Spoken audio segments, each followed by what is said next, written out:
Hi all, this is one of the flea markets here in Spain.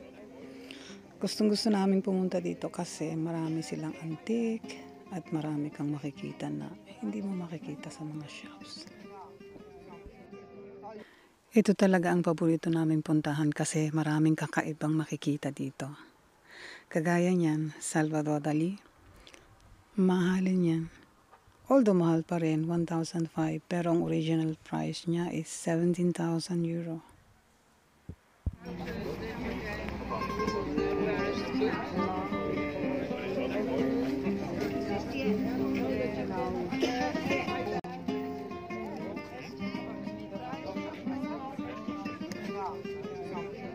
Ayan ang mga vase.